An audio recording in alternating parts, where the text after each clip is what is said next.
Hey guys, I'm Candice. I'm here with singer-songwriter Sevana. Press record. In come the thing called a bit too shy, featuring the soulful sounds of Sevana. One time, speak your mind. You are quite royal. That half smile on the corner of your mouth isn't normal. I could tell you would be loyal, but you never walk over to let me know what's on your mind. Such a shy one. I could probably prove otherwise if I get some of your time. That's all I want. Would be great if me and you could sit down and talk. I think I could be your lover. Let's start at the beginning of your introduction to music. Whoa, okay, so that my introduction to music started at a very, very young age. My father is a multi-instrumentalist. Nobody big, no, it's not like a no name or anything, but just, you know, within the church, because he was very involved in the church. Like he used to play the guitar, I believe, and piano, and he's a very good singer. So there was always music playing at his house, and my first memory as a little girl was being at his house and hearing "Carry Your Candle." And you know them when you used to hear a song and it just really like hits you. Like that was one of my earliest memories, and it was musical. So I guess that's where it kind of clicked to me that it's like a powerful thing. I mean, I didn't really understand it then, obviously, but yeah. At what age did you realize that you wanted a career in music? When I was about 16, because it had been building before that, and it was the only thing that gave me real peace. It was the only thing that I just fit into without having any problems or without having to adjust myself. So yeah, when I was 16, I decided that I'm gonna take it to the next level, and I entered a local competition where I started with 2 other girls, and we took it from there. You know. What was that experience like, being in a group in a competition? It was so difficult because I hadn't sung professionally at all before that, and then just being pushed into interviews and stage every weekend, rehearsals, and I wasn't as confident as I am now. So it was just very difficult, and having to be the leader of the group to the lead singer, that was a lot of pressure all the time. You know. So, but obviously I'm grateful because it taught me how to deal with these interactions now. So since becoming an international sensation now. Oh my goodness. Yes, you are. I don't think so. You are. What has been the most fulfilling part of it? I would say that would have to be because I get to share my music with so many other people. So it inspires a lot more interaction with new people, and then I get to learn. So that's the most fulfilling part. What is the most challenging? Most challenging is deciding who you want to work with, because you understand what your vision is and you have to kind of stick to your strategy. So what's happening now is that a lot of people are coming in like, oh, I want to work with you, oh, I want to work with you. We can't really become distracted by that. Even if it seems like a good opportunity, you kind of have to stick to your guns and just be like, okay, this is what I want to accomplish. Does this help me to get there? You know? So that's the most challenging things, because there's so many things that look so attractive as offers coming in, but then you have to be like, oh, maybe not right now. So speaking of working with people, who have you worked with so far? I've mainly worked with, probably only worked with Winter James and Protege, because they've been the producers for my projects. My very first single ever, Bit Too Shy, was produced by both Winter and Protege, and then the project, the Sevana EP that features 6 songs, was executively produced by both of them and then produced by Winter. Yeah. Tell us more about your EP. Well, it's a 6-song track, and it features my songwriting. I wrote all the songs, and actually I wrote a lot of songs, and then we kind of decided that these 6 should be the first ones on the introductory project. And yeah, I guess it features songs from old school reggae, you know, just songs from soul, just because those are my influences. Also jazz in me, and yeah, they tell stories about different periods in my life. For example, there's one on there that, you know, I talk about my friend Raul, who you know, unfortunately he passed. but that was from that was a much younger me, you know, but I kind of wanted to, I guess, recollect those memories in a song in his honor. Yeah. So you worked with Protege. I know you're featured on his Ancient Future album. Yeah. What was that experience like? That was so dope. Especially just not having any exposure before. For him to choose me to work with me just really showed that he believed in my talent. Which you know, it helps with the faith building because obviously I have to work with him. So that was really, really dope. And obviously a lot of exposure has come from that and visibility for me. So it's been working out.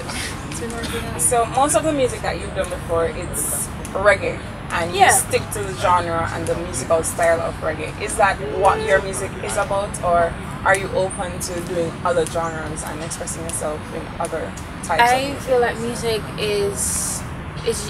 it cannot be restricted within a genre. Obviously, you know, I have honored reggae songs because I'm Jamaican and that has influenced a lot of who I am. Just outside of music, just who I am. So I thought it was very important to start off with a project that honored reggae. However, I have songs that are coming out that won't be reggae. You know, it won't be focused on reggae. Well, hopefully before the end of this year, because I have a single that I'm working on with, you know, a mixtape project. So, yeah. Does it have a name yet? No, I'm not gonna give you too many details yet. All right. So you like doing reggae and you're open to other genres, but recently you've been very vocal about international artists and musicians exploiting reggae music. Tell us some more about that. Well, it wasn't so much international artists per se as I was focusing on the award shows, because I noticed that, you know, a few Jamaican artists, Jamaican musicians were highlighted to receive, well, nominated as best reggae artist in that category, and I just felt like some of those artists weren't purely reggae. They were dancehall artists as well.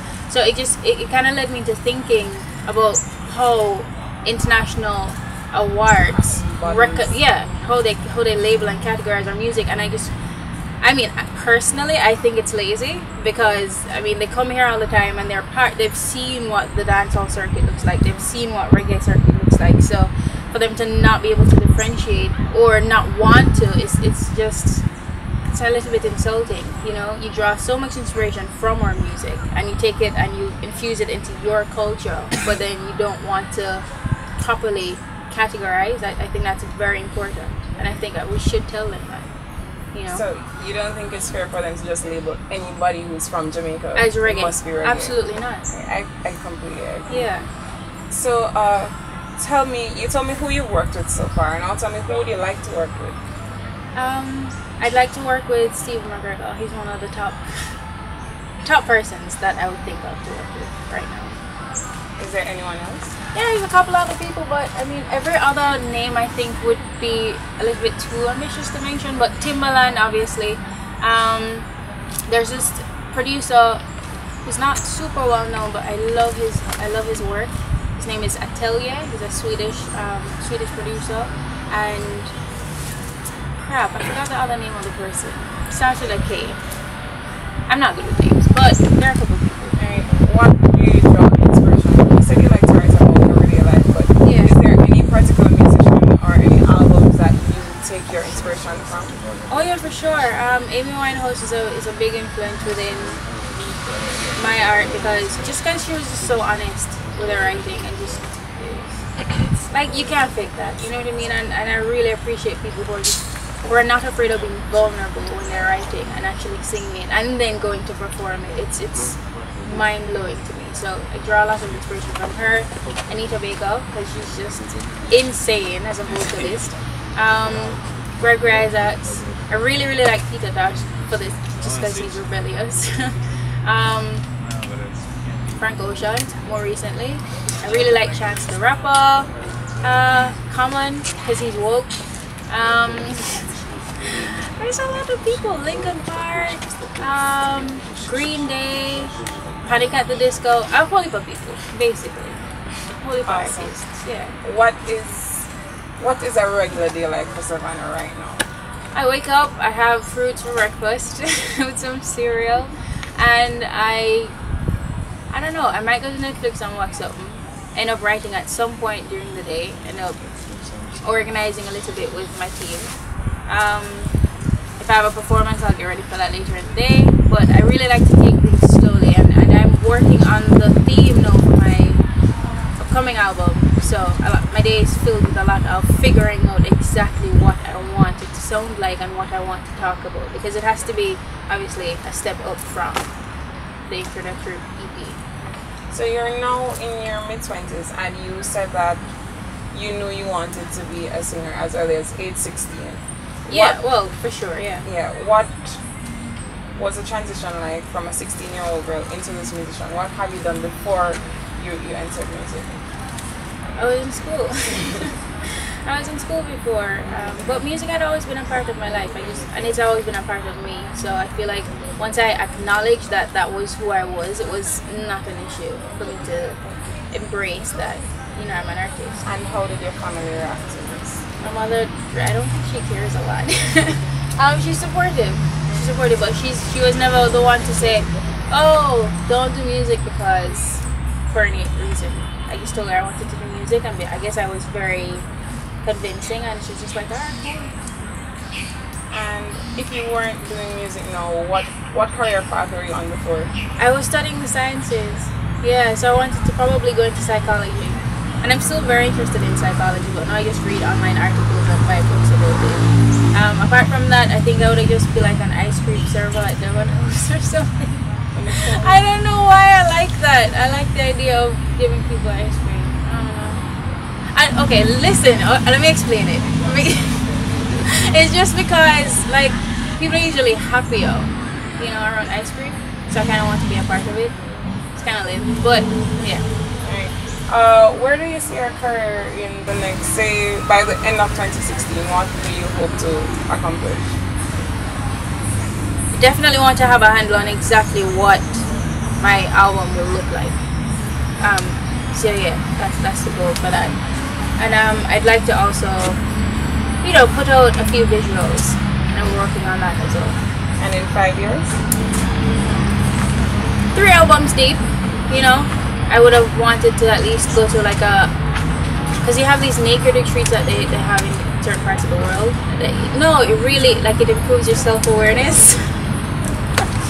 So, I mean, in 5 years, hopefully I would have done one of those. A naked retreat? Yeah.